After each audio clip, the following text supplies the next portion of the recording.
Narcissists are externally validated, and for that reason, they need a constant supply of adoration to prop up what is really a very fragile ego. They don't have an internal support system, and therefore, they rely on the people in their life to provide them with this narcissistic supply of praise.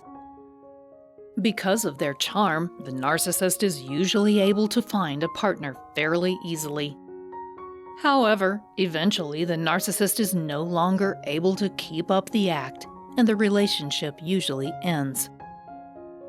Without their narcissistic supply, the narcissist essentially loses their identity, and like anyone who loses their sense of self, they begin to experience a level of decompensation. In this state, they can become agitated, depressed, anxious, and even dangerous, as their personality implodes. To better understand how important their narcissistic supply is to a narcissist, let's explore the reasons they need their supply and how it affects their behavior. We'll also discuss what can happen if their supply is cut off.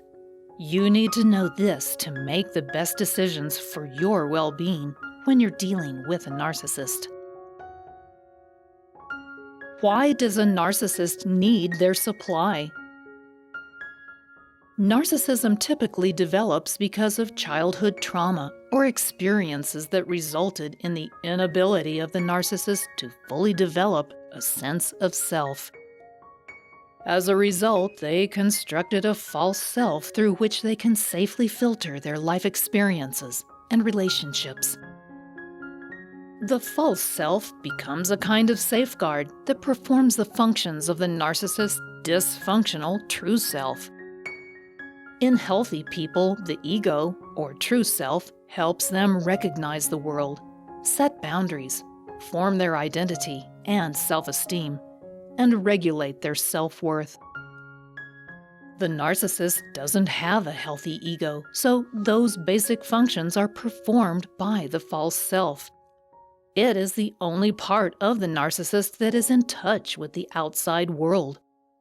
The true self remains a shadow and isolated and repressed, having been relegated to the narcissist's subconscious long ago.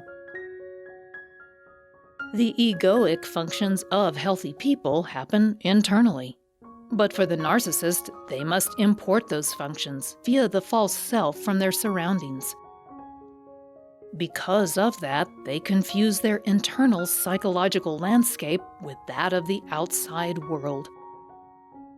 In a sense, they are merging their mind and their external environment.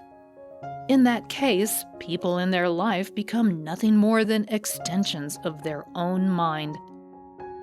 As such, they are sources for their external validation that props up their internal world. The narcissist needs their input to continue to support the false self, which is the only way they can form their own identity. They are terrified of losing that supply because they use it to perform basic functions that the true self does in healthy people. How does a narcissist utilize their supply? The purpose of the false self, therefore, is to find sources of that all-important narcissistic supply. Because the narcissist's ego, their sense of self, was never fully developed, the only way a narcissist can achieve constancy is through the feelings generated by the false self.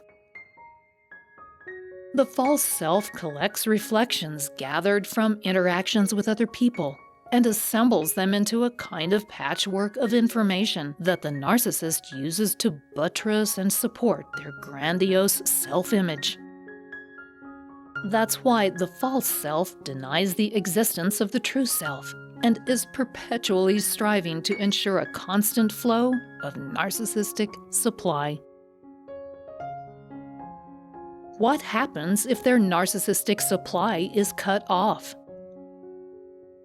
When the narcissistic supply is cut off and the narcissist is forced to interact with their true self, it can be an extremely destabilizing and even dangerous situation. This is when it's possible for a narcissist to become dangerous to themselves or other people.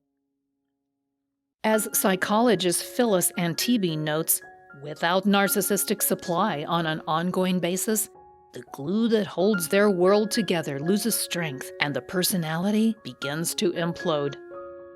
Without their narcissistic supply, the narcissist can't respond or adapt to what they perceive to be threats or any life crisis.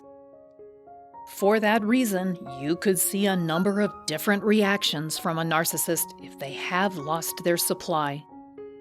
They may become enraged and display their characteristic narcissistic rage as they seek to force you into staying in their life. Another thing they will also do is promise to make the changes you want them to make. But this is not because they have realized they were wrong. They just want to find a way to get you to agree to continue interacting with them. Any changes they make are not likely to stick, and most of the time this tactic just serves to delay the inevitable. If all else fails, the false self will go on another search for someone new to supply them with what they need to maintain their grandiose identity. Because they have learned to use their charm to attract someone into their life, they are usually able to find another person to step in and provide them with their narcissistic supply. Are there different kinds of narcissistic supply? There are, in fact, different kinds of narcissistic supply. In its purest sense, narcissistic supply is attention that makes the narcissist feel special, but it's very similar to an addiction.